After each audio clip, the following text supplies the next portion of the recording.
इस यज्ञ के अधिष्ठात्र देवता यदि कुल कमल दिवाकर श्री भगवान बाल कृष्ण लाल के चरणों में बारंबार प्रणाम निवेदन। हमारे अधिष्ठात्र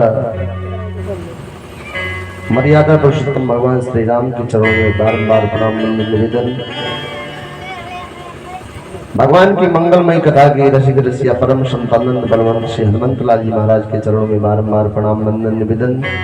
देवाधिदेव महादेव भूत पावन भोलेनाथ के चरणों में बारंबार प्रणाम वंदन निवेदन। परम्बा भगवती जगतजननी जगन्यंता जगदाधार मां महाकाली के चरणों में बारंबार प्रणाम वंदन निवेदन। देवाधिदेव महादेव भूत पावन भोलेनाथ के चरणों में बारंबार प्रणाम वंदन निवेदन। इस यज्ञ के आचार्य साचार्य पंडित शिवम शुक्ल जी, पंडित श्री योगेंद्र मिश्र जी एवं सामवेद के उपासक जो हमारे साथ में साजबाज पर संगत करे भैया, आर्गन पर संगत करे राम सरन जी, तबले पर संगत करे भैया रामचंद्र जी, आप समस्त विद्वत जनों को प्रणाम वंदन निवेदन एवं इस यज्ञ के परीक्षित स्वरूप जजमान परमादरणीय श्री शिवमंगल द्विवेदी जी एवं दुबे परिवार के समस्त भक्तवृंद भगवान की मंगलमय कथा का रसास्वादन करने के लिए उपस्थित समस्त धर्मावलंबी भागवत प्रेमी भक्तिमती माताएं बहनें, छोटे छोटे नौनिहाल बच्चे एवं बच्चियां, आप समस्त भक्तों को आशीर्वाद साधुवाद मंगल की कामना करते हुए हम लोग आज आयोजित श्रीमद् भागवत महापुराण भक्ति ज्ञान यज्ञ के चतुर्थ दिवस की रात्रि मेला में प्रवेश किए हैं। प्रेमियों, शास्त्र कहता है भाग्योदयन बहुजन्म समर्जितेना सत संगमम चलवते पुरुषो यदावे। जब हमारे अनेक जन्मों की पाप जल करके भस्म हो जाते हैं तभी ये पावन अवसर हमको प्राप्त होता है।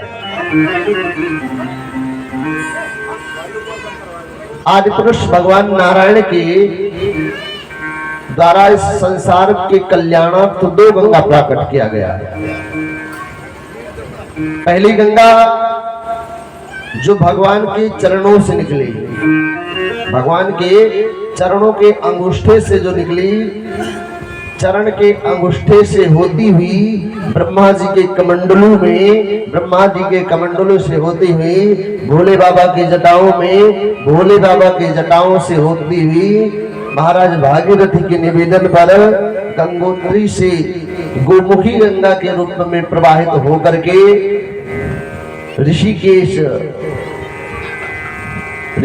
के द्वारा हरिद्वार इत्यादि क्षेत्रों को पावन करती हुई जिनका नाम भागीरथी गंगा है। और एक गंगा भगवान के मुखारविंद से प्रकट हुई जिनको हम लोग भागवत कथा रूपी गंगा कहते हैं। और दोनों गंगा की विशेषता भी सम है।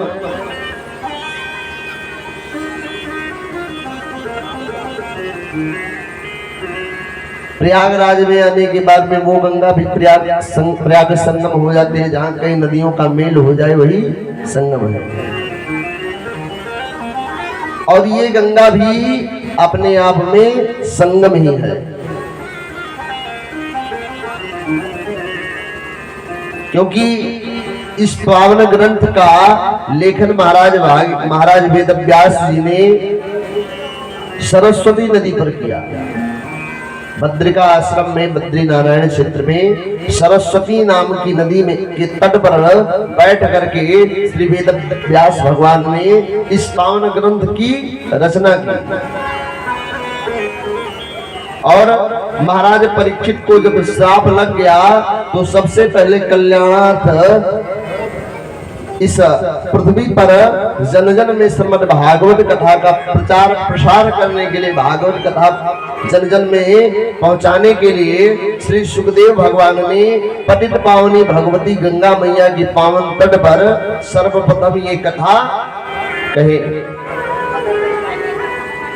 और श्रीमद् भागवत महापुराण में 12 स्कंद, 12 स्कंदों में महाराज सबसे बड़ा स्कंद दसम स्कंद, जिसमें 90 अध्याय। और श्रीमद् भागवत महापुराण के दसम स्कंद में विशेष करके भगवान श्री कृष्ण के ही लीलाओं का वर्णन किया गया है।